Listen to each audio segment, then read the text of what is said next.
Cup চাই, আমি তোমাকে চাই। চা আমাদের জীবনে মিশে থাকা এক অনন্য উপাদানের নাম। চা পান করে না এমন বাঙালি খুঁজে পাওয়া দুষ্কর। যদিও এই চা পান করা আমরা শিখেছি বিদেশিদের কাছ থেকেই। চায়ের ইতিহাস সুপ্রাচীনও বটে। 1800 শতাব্দীর প্রথম ভাগে ভারতবর্ষের আসাম ও তৎসংলগ্ন এলাকায় চা চাষ শুরু হয়। 1824 খ্রিস্টাব্দে চট্টগ্রাম শহরের বর্তমান চট্টগ্রাম ক্লাব সংলগ্ন এলাকায় একটি চা বাগান প্রতিষ্ঠিত হয়েছিল, যা কুণ্ডুদের বাগান নামে পরিচিত। কাপ চাই, আমি তোমাকে চাই। এ চা নিয়ে রয়েছে কত কত গান, কবিতা আর উপন্যাস। দ্রব্যমূল্যের এই বাজারে সবকিছুর দামের সাথে চায়ের দামও হুড়হুড় করে বেড়ে গেছে। প্রতি কাপ সাধারণ চা খেতে হলে গুনতে হবে 10 থেকে 20 টাকা পর্যন্ত। যদি হঠাৎ শোনা যায় এই সময়েও 2 টাকায় চা পাওয়া যায়, তাহলে নিশ্চয়ই আঁতকে উঠবে অনেকেই। আর সেই 2 টাকায় চা বিক্রি করছেন ঠাকুরগাঁয়ের নুরুল ইসলাম হাসিনা দম্পতি। কাপ চাই, আমি তোমাকে চাই। ঠাকুরগাঁওয়ের চৌরঙ্গি বাজারের ছোট্ট এক চায়ের দোকান।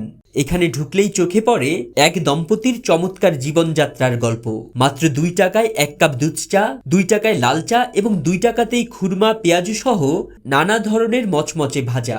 অবিশ্বাস্য হলেও সত্যি, 2 যুগেরও বেশি সময় ধরে এই স্বল্প মূল্যে চা নাস্তা বিক্রি করছেন নুরুল ইসলাম ও তার স্ত্রী হাসিনা। তাদের প্রতিজ্ঞা, জীবনের শেষ দিন পর্যন্ত 2 টাকার বেশি কিছু নেবেন না তারা। 2 টাকা 4 কাপ আমি বলি তো 2 টাকা তো পোষা না, তাও ও বলতেছে আমার যাইতে জীবন তাইতে আমি 2 টাকায় বেচবে নি মা। আর যাইতে আমার জীবন তাইতে আমার 2 টাকায় বেচবে, মরে যায় শেষ। কে বেচবে না বেচবে ওটা আমার দেখার নাই। 2 টাকায় চা বেচি, খুরমা কাটি নিজে, হলদি সুট বানাই, গুলগুলিয়া বানাই, পেঁয়াজু বানাই, তারপর বুন্দিয়া বানাই, গাজি বানাই, সেমাই বানাই।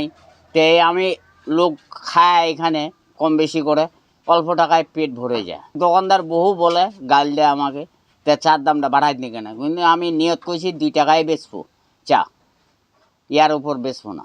2 টাকায় ধরে ধুইছি আর কি নিয়ত। স্বামী স্ত্রী 2 জনে দোকান করি, এইখানে থাকি, এখানে খাই, বাড়ি ঘর যাই না। ঠাকুরগাঁও সদর উপজেলার জামালপুর ইউনিয়নের এই চায়ের দোকানটি যেন সবার জন্য এক আশীর্বাদ। প্রতিদিন শত শত মানুষ এখানে আসে শুধুমাত্র সস্তায় চা নাস্তা পেতে নয়, বরং নুরুল ইসলামের মহানুভবতার প্রশংসা করতেও। দ্রব্যমূল্যের এই ক্রমবর্ধমান সময়ে যেখানে 10 টাকার নিচে দুধ চা বা 5 টাকার নিচে লাল চা খুঁজে পাওয়া দুষ্কর, সেখানে এই দম্পতির দোকানে মাত্র 10 টাকায় মিলে পেট ভরে চা আর নাস্তা। নুরুল ইসলাম ছোটবেলা থেকেই চায়ের দোকান চালিয়ে আসছেন। প্রথমে শিবগঞ্জ বাজারে শুরু হলেও এখন চৌরঙ্গি বাজারের বাড়ির পাশে ভাড়া নেওয়া জায়গায় স্থায়ীভাবে দোকানটি চলছে। সন্তানরা আলাদা হলেও এই ছোট্ট দোকানেই স্ত্রীকে সাথে নিয়ে কাটছে নুরুলের জীবন। 20 বছর আগে তিনি প্রতিজ্ঞা করেছিলেন 2 টাকার বেশি কখনো চা নাস্তা বিক্রি করবেন না। সেই প্রতিজ্ঞা আজও তিনি দৃঢ়ভাবে পালন করে চলেছেন। 30 বছর থেকে দোকান করে, তো এখন দেখতেছি জিনিসের খুব দাম। তার মধ্যে চিনি 130, চার পাতি 200, তারপর মধ্যে ময়দা এখন 65-70, তার মধ্যেও 2 টাকা দামের খুরমা চলে, তার মধ্যেও আবার কি করে বুড়া 2 টাকা দামের শুধু চাও বিক্রি করে। অন্যান্য দোকানে গেলে 10 টাকা 15 টাকা চা খাইতে হয়। আমরা 3 জনে মিলে এখানে আসি, 3টা চা খাই 6 টাকা, কখনো 5 টাকাও দিয়ে দিই, কোনো কিছু বলে না। রোজ দিন এখানে চা খাই, ভালো লাগে, লোকদের সাথে সম্পর্ক ভালো আগে থাকি। আমাকে এই যেখানে যাই না কেন এখানে এসে চা খাচ্ছি, পরোটা খাচ্ছি, আবার এই সেমাই, মুড়ি, বড়া এগুলো খাই। পাশের দোকানগুলোতে যেখানে দুধ চা 10 টাকা, লাল চা 5 টাকা আর নাস্তার দাম 5 টাকার বেশি, সেখানে নুরুল ইসলামের দোকান যেন এক ব্যতিক্রম। ক্রেতারা তার সস্তা খাবার পেয়ে যেমন খুশি, তেমনি তার মহানুভবতাকে শ্রদ্ধা জানাতে ভোলেন না। যদিও বর্তমান দ্রব্যমূল্যের চাপে খুব বেশি লাভ করতে পারেন না, তবুও ক্রেতাদের মুখে হাসি ফোটানোই যেন তার জীবনের বড় প্রাপ্তি।